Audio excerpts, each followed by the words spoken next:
Now just remember to come straight home. You can go. I want you to have a good time, but come home afterwards. No stopping. Come straight home. We likely heard that directive at some point from parents or other adults charged with keeping us safe while we were under their care. Allowed to leave home, we were provided with guidelines, sometimes thorough and strict, sometimes casual and minimal, but often ending with the clearest guideline of all, the guideline to come straight home. Parents and caregivers know how children and youth wander, how easily drawn aside a young person can be by even the smallest distraction. Parents and caregivers also know how many dark places seem more alluring than dangerous that the world can put in our paths. So we're instructed to come straight home, turn aside from distractions, resist those tempting shadows, and keep walking. Just keep walking until we're safely back home again. So how often did you follow that directive? Did you come straight home always? And when you did not come straight home, what had pulled you off the road to home?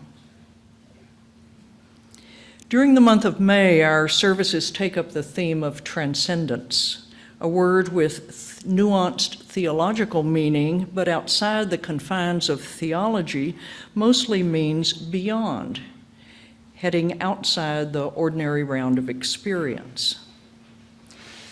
In May, also in the larger world, notions of home, going home, and leaving home show up more than usual. There are spring weddings establishing new homes. There are graduates who move away from home for the first time. This Sunday, we mark the role of mothers who for many stand as a symbol of a first home when that maternal presence was so critical to our development. Homes can be sanctuaries. Homes can be cells. Homes can be places to relax, regroup.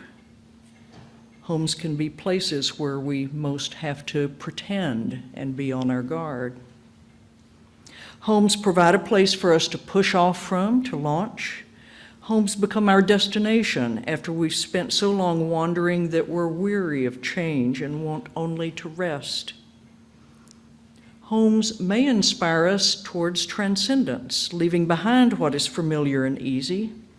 Or a home may be the goal of transcendence, reaching for a dwelling place of the spirit that has not been known before. Most of popular culture offers us the image of home as a positive one and encourages us to ever turn towards home, to see home as a place we most want to be, the place we most miss when we're out in the world. And for some, that image rings true. For others, at certain times in our lives, being homeward bound means not heading for the home we desire, but being too constricted in ways that interfere with our growth. We need homes as resting places, as sanctuaries. We also need homes that are spacious enough to allow for encouragement to growth and meeting challenges. Some of our homes do fill all those needs. Others simply cannot. What have you done or may be doing now when your own home is too small for your spirit? When you feel the call of transcendence, when the walls of your home close in and inhibit freedom? What in a home sets us up to always come straight home? And what in a home sets us up to go out wandering, reluctant to get home?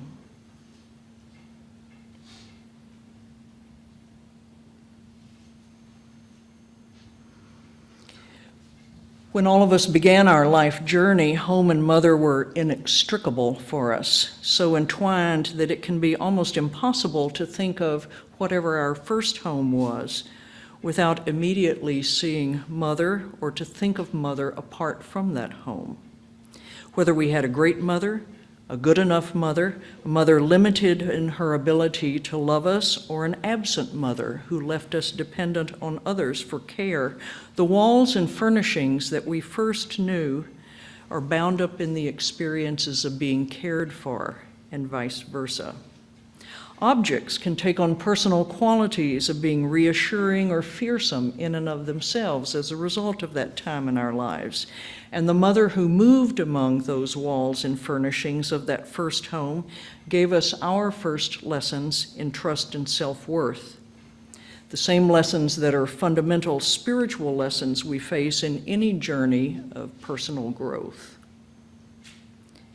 In the deepest parts of our souls, homes and mothers taught us, continue to teach us, how we're good enough, whether we're good enough, how to love, whether we're capable of being loved, how we think about and experience anything we might call God.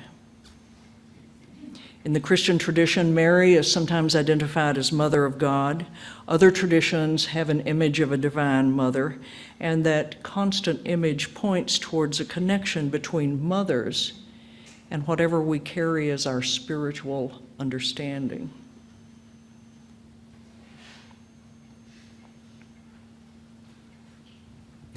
If that first home is the place we begin learning about self-worth, and if mothers are the first teachers of those critical life lessons, if that's the case, then my own journey did not start out so well. My first home was a small house with too little space for a family of 8 people. My parents were little more than teenagers themselves when they began having children. And my mother had been raised by a mother who was probably mentally ill, and she carried a sad burden of shame as a result. Those kinds of beginnings do not portend a positive start in first lessons of self-worth. So it's not surprising that for a long period of my adult life, I've struggled to find a sense of my own worth and have been willing to heap endless blame on my parents, my mother in particular, for setting me up for that struggle. How they were supposed to teach worth and acceptance when they had not personally experienced it, that was a question that never crossed my judgments. Instead, I kept finding myriad ways in which they should have done a better job. They could have handled that differently. What were they thinking? And on and on. Perhaps those were valid criticisms. Perhaps I also became more than a little attached to them, an attachment that interfered with my own ability to grow into a less judgmental and more compassionate person. Only with time and experience, only after becoming a mother myself and seeing firsthand how complicated the daily, hourly, minute-by-minute task of parenting can be, only after meeting others who told of their own limited parents, but they had managed to grow into compassionate people themselves, only then did I begin to realize the lessons my parents had been able to impart despite their own struggles.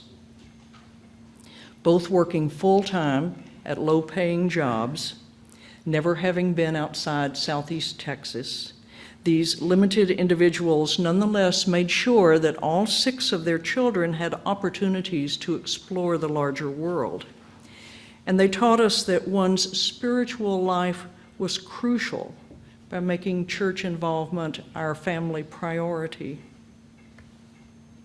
Perhaps most valuable, they made certain that my siblings and I knew in our bones that despite the hateful, segregated culture surrounding us, with its messages of white superiority and the inferiority of persons of color, that culture was absolutely and forever wrong in those lessons, that all people are children of God and all deserve fair treatment.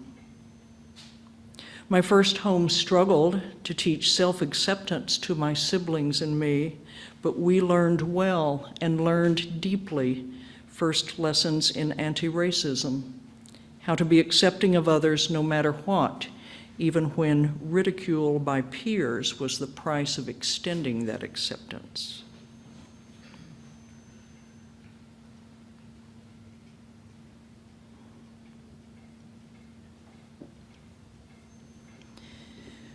Perhaps because we live in a nation that was founded in a revolution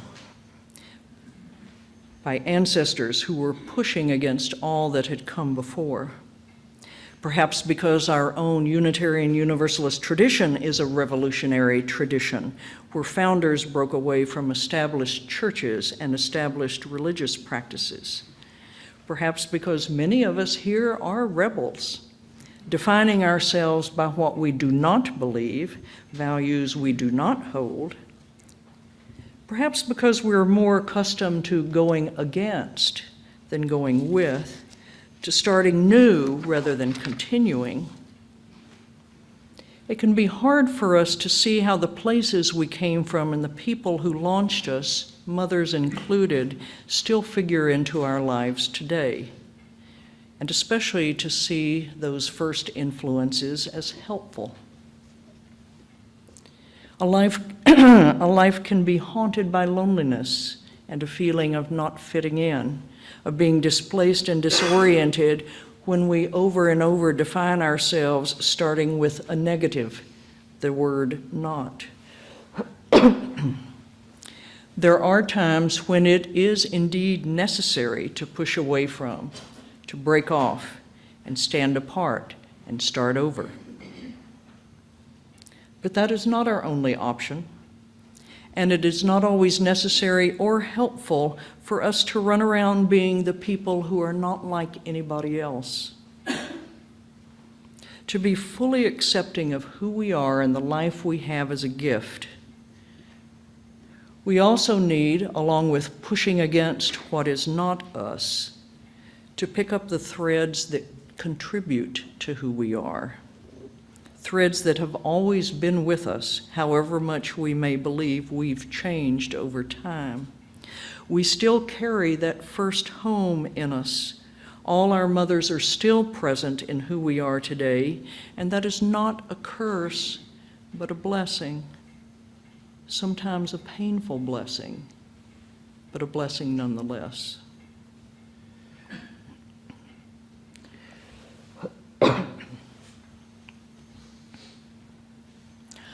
Author Mark Nepo, in one of his books, describes a visit with his grandmother who was in an assisted living facility and seemed increasingly lost in the wilderness of dementia.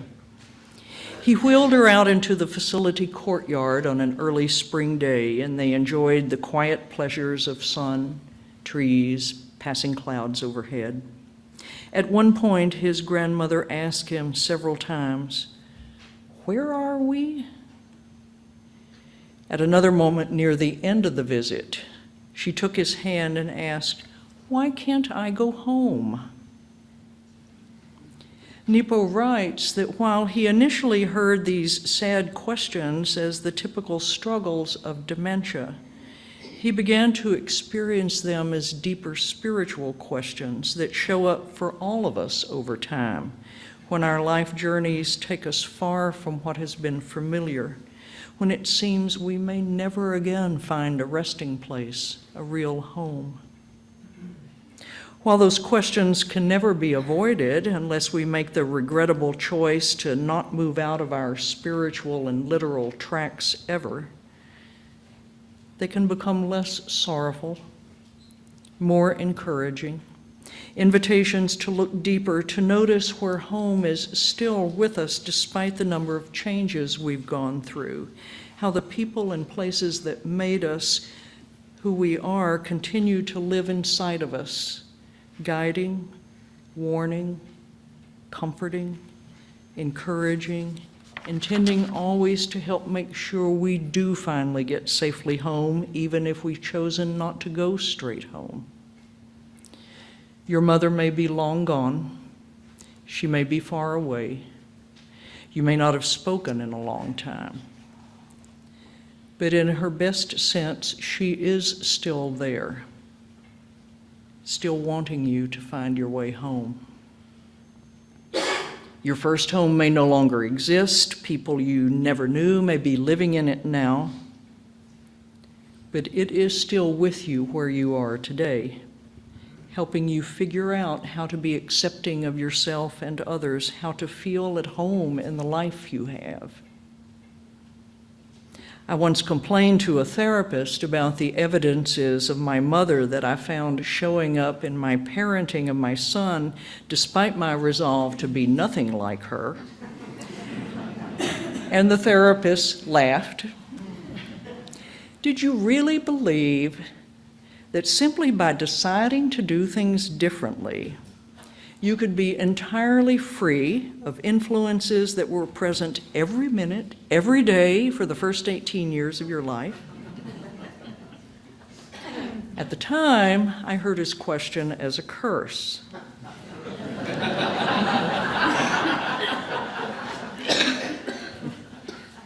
In time, it came to be a strange sort of comfort to know that connections to my first home would never be entirely lost, that I was not some sort of alien being just dropped on the planet, but an ordinary person with ordinary roots, some of which I appreciated, some of which I wanted to change, some of which I preferred to ignore, but all roots that have fed into the person I am today and who I will be going forward.